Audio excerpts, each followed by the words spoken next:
This video is sponsored by World Anvil. We've talked recently about how to handle things when your players leave your campaign indefinitely, and how to handle things when a player has to miss a session or two. So today we are completing the trilogy and ending on a high note. How do you introduce new characters to your campaign?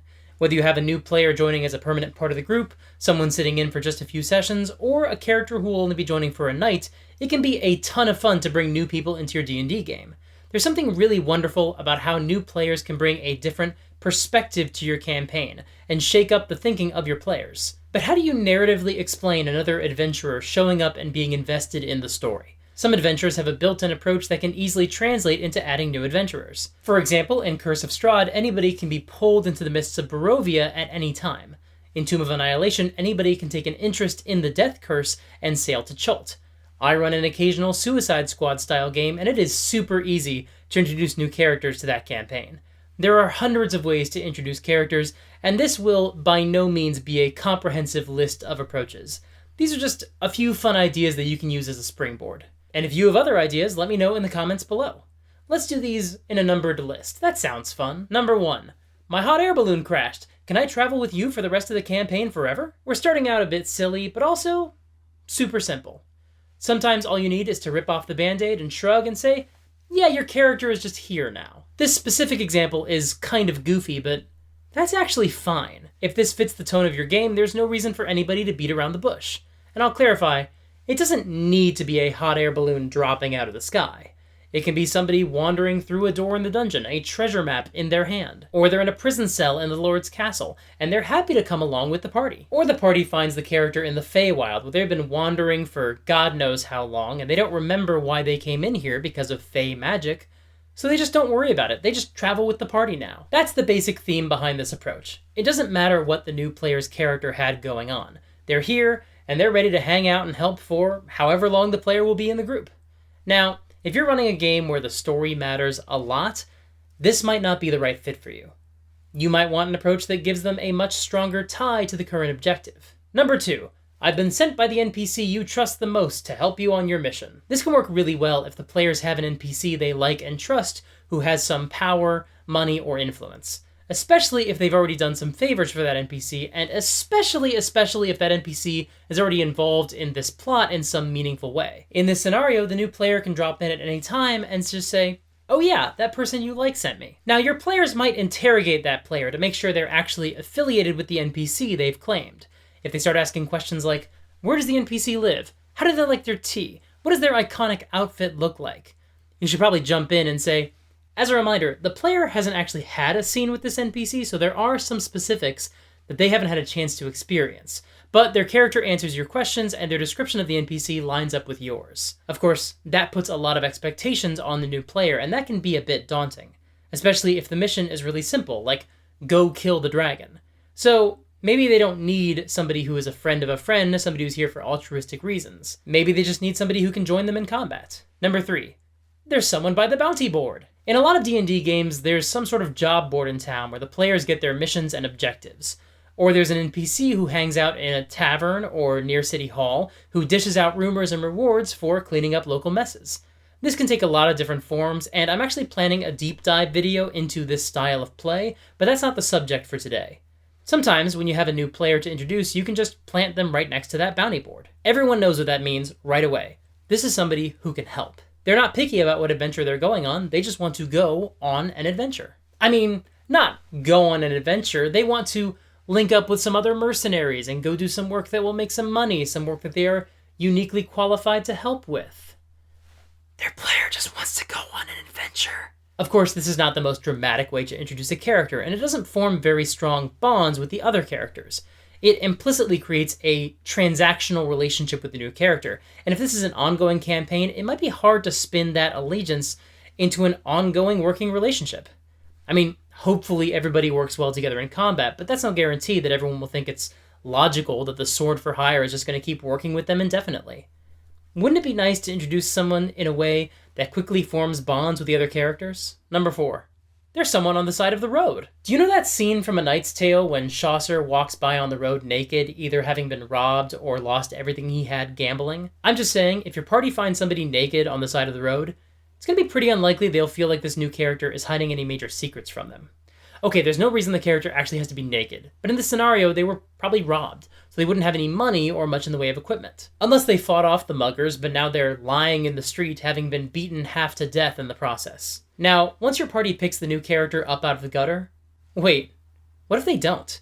What if they leave them on the side of the road without helping? Maybe prompt them to make insight checks so they can tell that this person is genuinely defenseless and or injured, and not faking it to get close to them and rob them. And maybe the players can see that this person is clearly a capable fighter or wizard or whatever based on the remains of the robbers scattered across the ground. Heavily imply that this person could be an asset to the group. And if that doesn't work, break the fourth wall and just ask your players to play along. They know there's a new player here. They should be willing to be a little trusting, just enough to open the door for the new player to join the game. Okay, so once the player picks the new character up out of the gutter, why does the new character keep traveling with the party? Well, maybe they feel indebted to the party and vow to accompany them on their adventures. Or maybe they've got a map or a clue or something that ties them to the adventure the players are heading toward. But if the player is joining in the middle of an adventure, there's another way to adjust this approach to better tailor the characters to fit into the situation. Number 5. Thank God you're here. I've been stuck here since my previous adventure did not go well. When I played Dut the Faithful, the elderly dragonborn cleric, I was joining a campaign where a group had snuck into a flying castle. So there weren't a lot of ways for my character to be standing at the side of the road, or sitting in the tavern, or whatever. So as the players explored the castle, one of the first rooms they entered had 2 frozen adventurers in the middle of this chamber. We'd come to the castle to stop the evil goings-on, but had failed and been frozen in ice. The party found a way to thaw us out, and we joined them on the mission to keep fighting the evil we'd come here to battle. It's a great approach, especially when dealing with big, serious threats that lots of people might learn about and want to solve. The nature of a lot of published 5e adventures is such that the villainous plans usually have multiple stages. At any point during the campaign, it's totally reasonable that somebody else could have come across a similar plot hook to the one that launched the players into this adventure.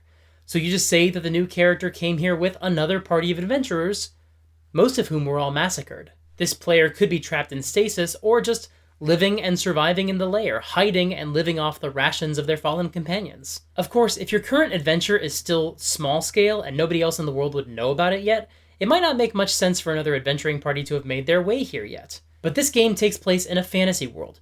There is always a way for people to interact with the plot, even if they would have no reason to know it was happening. Number 6. I know you. You were in my dream. One time, when I launched a new campaign, at the last minute we found out one player couldn't make it to the first session, so they weren't there when the party was hired to do a job together. A job that spun off into a much larger plot, with a conspiracy and a looming evil threat. So when the other player got to the table, how could I justify them being invested in stopping the same great evil? How could I rationalize that they would want to travel with the party no matter where they went? So I wrote up a dream sequence that would introduce them to the themes, if not the specific details, of the main threat that menaced the world.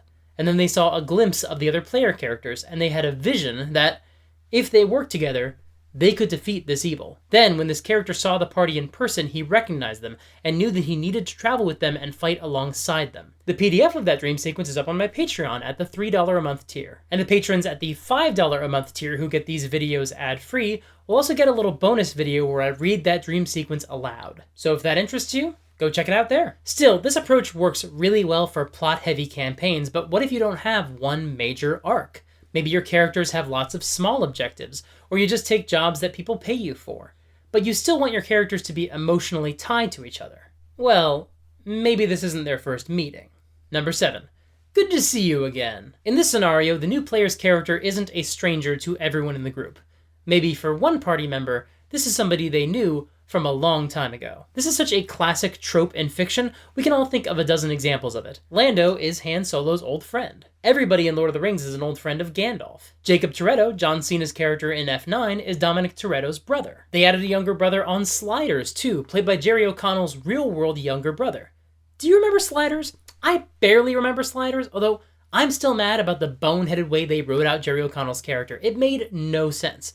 Why would merging with an alternate version of himself mean that he changed actors? This wasn't Spider-Verse yet. Did any of the other alternate versions of the characters look different? No, of course not. It was nonsense. Anyway, this approach is great if the player already knows somebody else in the group pretty well, although that's not a requirement. It's just a fun way for two members of the group to link up and have some connection. And that helps give some rationalization to why this person will continue to travel with the party indefinitely, through thick and thin. But when you're introducing party members from your characters' backstories, there's some information they might need, like details about their hometown, or a timeline of world events that the other characters may have already played through. And it can be hard to scrounge together all that information into one packet you can give to your new player, and even harder to convince them to read everything.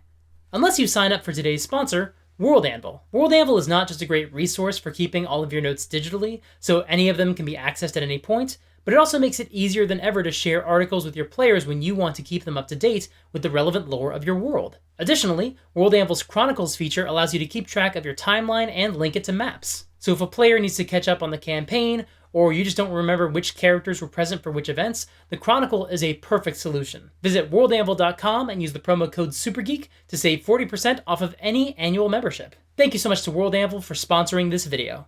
Thank you for watching. These are just some of the ways that you can write new characters into your campaign, but I guarantee they are not the only ones. So let me know in the comments how you've added new characters to your campaign. Maybe at some point I'll make a sequel video based on some of these comments. That could be fun. If you'd like to support the channel, there are a few ways to do that. You can subscribe and ring to the bell to get notified about new videos as soon as they come out. You can sign up for my Patreon. Every new patron at any dollar amount really helps the channel. You can sign up for my Discord to be part of a cool community of people talking about D&D, sharing ideas and inspiration, and putting together groups. And you can sign up for my newsletter to get occasional updates about what I've got going on. Until next time, play fair and have fun.